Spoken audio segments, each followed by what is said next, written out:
In this video, we will answer a long-ass question in Ghost of Tabor. What is the best map overall? The Island, Missile Silo, or Macamiest? Let's get right into it.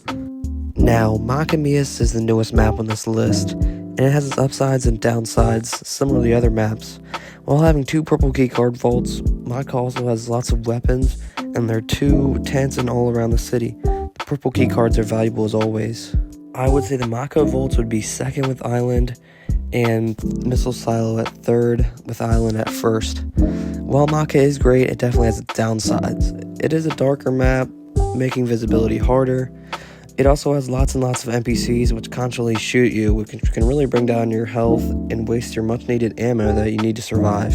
This map also seems to have a lot of highly geared players, which can be good and bad at the same time. Now, it is worth mentioning the House of Scott, which can have some of the best loot in the game, but also costs you a skull which is worth $20,000 and can be found in Missile Silo. There are also no high value spawns on Maca, and when I say high value spawns, I mean GPUs, purples, skulls, hot sauce, stuff that costs a lot of money and stuff that you can use for like intel or to sell for a lot of money and use it in keycard raids. The amount of high value spawns on a map really will, come out.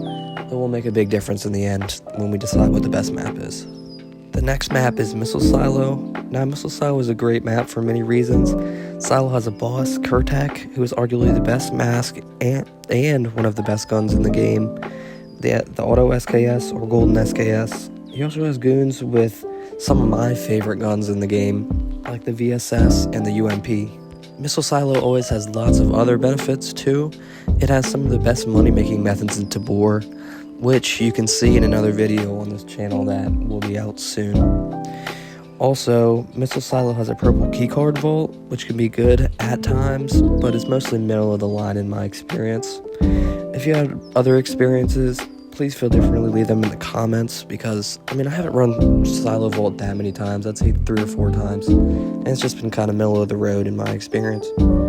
Silo also has 2 spawns in the cafeteria spawn, cheese and hot sauce, which are both worth 20k Karunas, which is very valuable. I consider those high value spawns. Missile Silo is also a dark map, so it can make things just hard to see sometimes. Now, it's not terribly dark, but some players can hide away in the shadows where you can't even see them and just pop out of nowhere.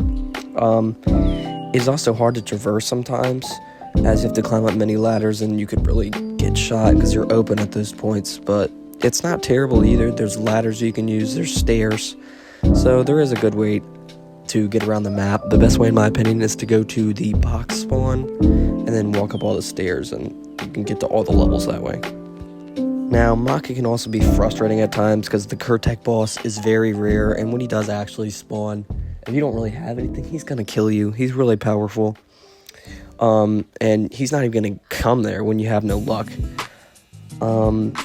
Even though he has some of the best, masks and guns in the game, that's why it's so hard to kill him. He also has 2 to 10 of these geared goons with the VSS, and I love the VSS, but it's very hard to kill him with. One thing that could be a con, but is also a pro about Silo, is that, the guns that you want to use here in Silo are, you can use a lot of guns, but fast-firing weapons are going to be your best friend in Silo. They'll get you the most loot. I would also like to add that Silo is a lot easier with friends. That's who I always run it with. Now, finally, the last and my personal favorite map, the Island Tabor. There's a lot to say about this map. First off, this is the biggest map of the 3 we're talking about in this video. It is very open in a lot of places, which can be good as bad, as you can catch players napping, but also get caught napping yourself. Almost any gun will get you by on this map, but there are obviously ones that are much better than others. While there is no boss on this map, there's lots of high-end loot spawns, like purple keycards in radio and in research center, car batteries, GPUs, Maui heads at docks and prison, and orange keycard.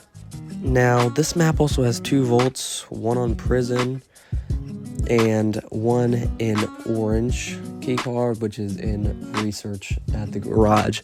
Now, the one in prison is a major keycard, in my opinion. It has a lot more loot, but the orange keycard also has an extract, but it's very minor. one crate which can have some good loot, but for me most of the time is empty in my experience. Being the biggest map, the island also has more players than other maps, with Island having 12, Mock having 9, and Silo having 6. Island also has multiple large POIs like the prison and research center. And while these places have tons of loot in them, it's also, harder to live in there because there's so many players rushing all of this loot, so it's very high risk, high reward. Island also feels like it has the best loot with the most cards and most chance to get lucky with some, high-end loot. Like I found AK-7Us and normal crates, and my friends found Ragnar, which is like 1 in 7,000, but it still seems more lucky. So taking all the information I've stated while making this video, I've decided that the best map in Ghost of Tabor, in my opinion, is the Island of Tabor overall. Now the Island of Tabor nighttime version was not included in this video, but I do consider it a whole different map myself, but it's just a nighttime version of the Island of Tabor. Now, if you made it to the end of the video and you enjoyed it, please do like and subscribe. It helps to get these videos out to more people and grow my channel. Thanks so much for watching, and have a great day.